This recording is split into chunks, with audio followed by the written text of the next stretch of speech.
latest po mga kababayan. Ito, Senator Bato de la Rosa, bumuelta na nga po, no? Oh, eto kasi yung pinagsasabi ni Lucas Bersamin, mga kababayan. Oh, na si Senator Bato ay maaaring arestuhin kung gugustuhin ng ICC po, mga kabayan. Naku po. Kaya naman si Senator Bato ay walang alinlangang pumalag, mga kababayan. Anya, para pag-usapan na naman, ma-divert na naman ang issue. Palayo sa issue na kung saan kinasangkutan ni First Lady Marcos, mga kababayan, yung nangyari sa Beverly Hills, mga kababayan, na yung si Paulo, mga kababayan, is, di ba, kawawa naman yun, mga kababayan, na overdose ako sa isang coke. Di ba po, mga kababayan? Oh, tila, dinadivert na naman nila yung issue, mga kababayan, no? At good thing, mga kababayan, sa komento naman or sa tagapagsalita ng Malacanang na si Auntie Claire Castro na magre-resign na di umano, anya, wala pa po tayong natanggap na anumang komunikasyon kung meron na pong warrant of arrest para sa mga co-perpetrator ni Pangulong Duterte. So wala pa po, mga kababayan, no? Good thing naman. Kaya nga sinasabi agad ni Senator Bato de la Rosa, mga kababayan, na diversionary tactic lang ang ginawa. Naku po.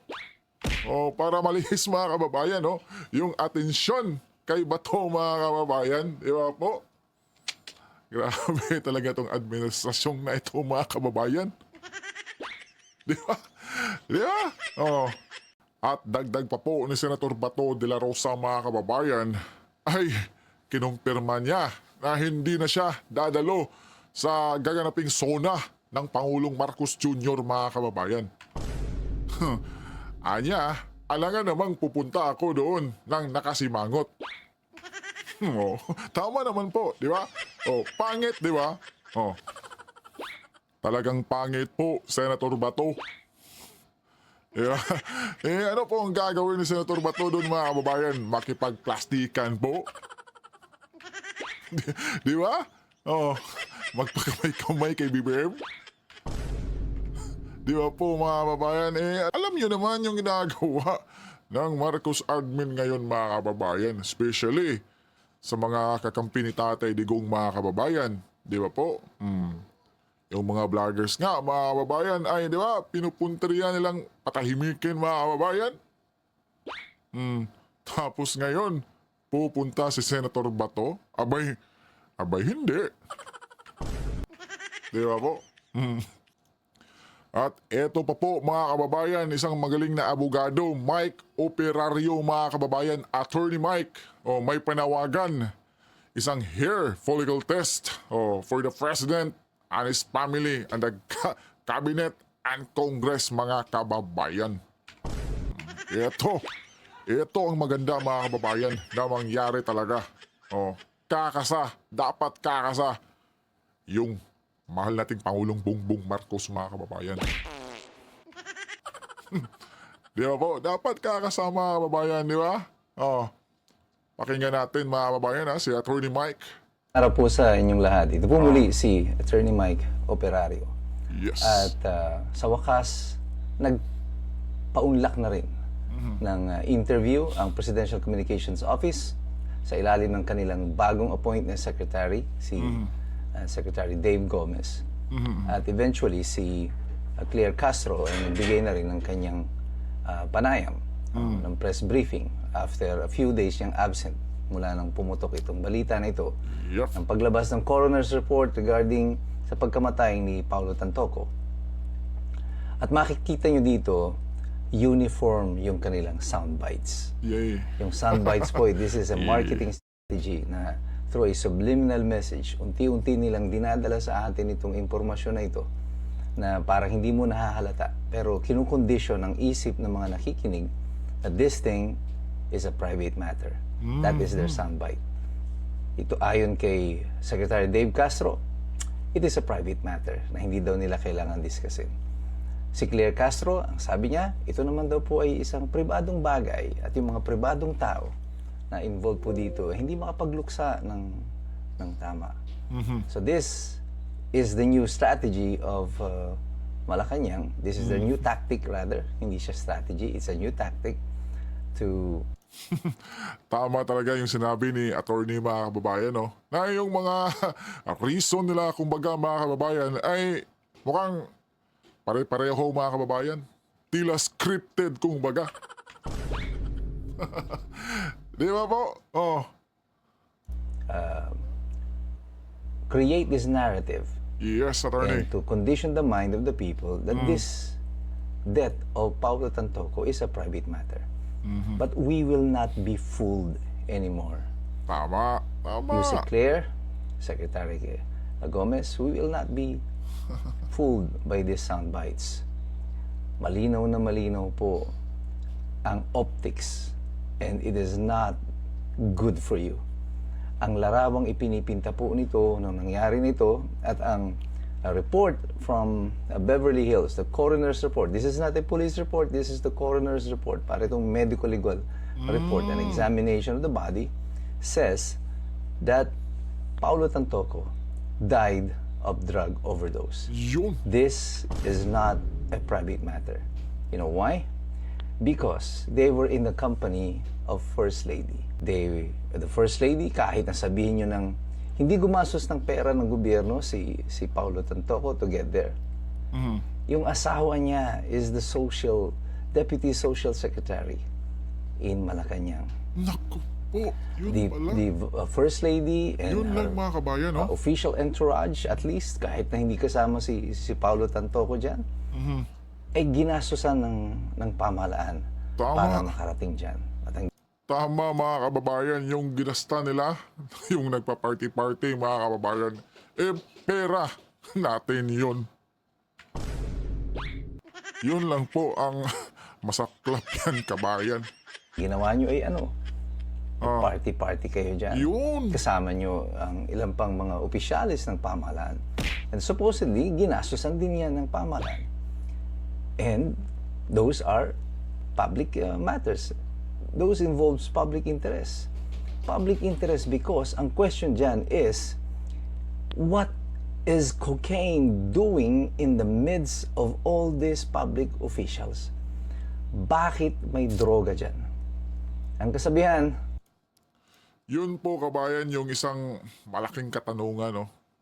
Na bakit may Coca-Cola dyan? Di ba? Di ba mga kababayan? Yun lang yun. Kahit ano pa yung sabihin nila or i-reason nila. Di ba? Tatatak at tatatak talaga sa ating mga Pilipino na yung asawa ng ating Pangulo ay, di ba mga kababayan? May dalang, di ba? Sinabi na yan ni Tatay Digong noon eh. Di ba mga kababayan? Na si Pangulong Marcos ay isang bangag. Di ba?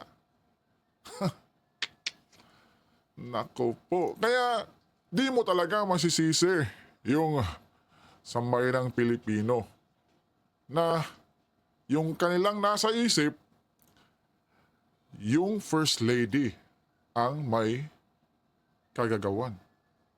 Di ba kabayan? Hindi tayo sa nanghusga kabayan ha.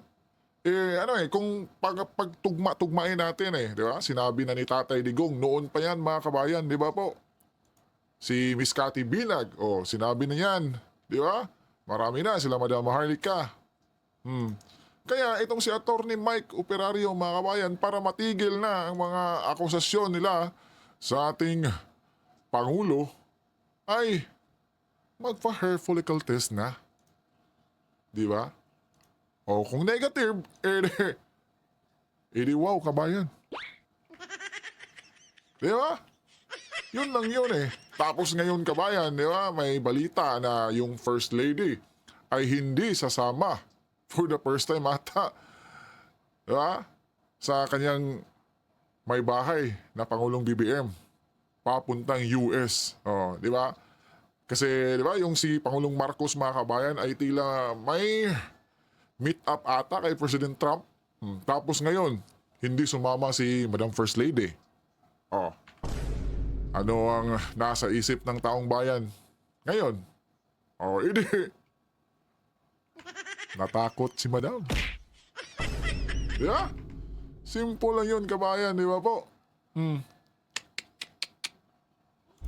Tell me who your friends are, and I'll tell you who you are. Yun.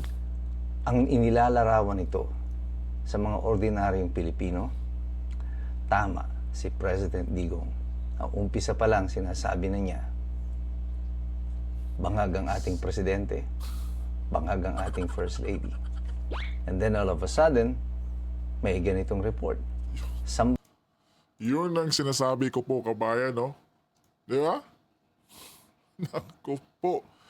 Tila, kumbagay, unti-unti na talagang, unti-unti na, kabayan, yung kanilang baho ay sumisingaw na.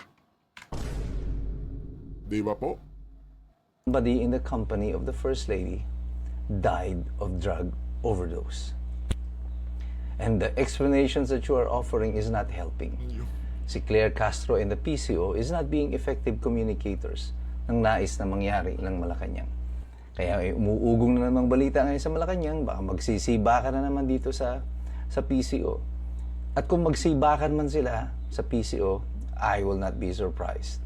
Si Claire Castro was hired just a few days before Digong was arrested. She was supposed to perform a job. And the job was to distract the Filipinos about what's happening. To feed us with all this wrong information at mga ginawa silang on the attack mode. Ano? Banat lang sila ng banat, Duterte ng Duterte, hoping na makakalimutan at hindi mapapansin ng sambayan ng Pilipino ang nangyari sa Beverly Hills. Naku po, kabayan. May tumpak ka dyan, attorney, no? Oh, kasi nangyari yan, kabayan, noong March 8. Di ba? Di ba? Same na buwan yung pagdakip kay Tatay Digong, kabayan. Oh. And if this is true, that this arrest of Rodrigo Duterte was designed as a distraction para sa mga Pilipino, para hindi mapuna ang kapalpakan at mga issue, ang kontrobersiya, ang iskandalo na nangyayari sa Amerika, you will never be forgiven by the Filipino people. That is why, in the recent survey today, 80% of Filipinos don't trust the administration anymore.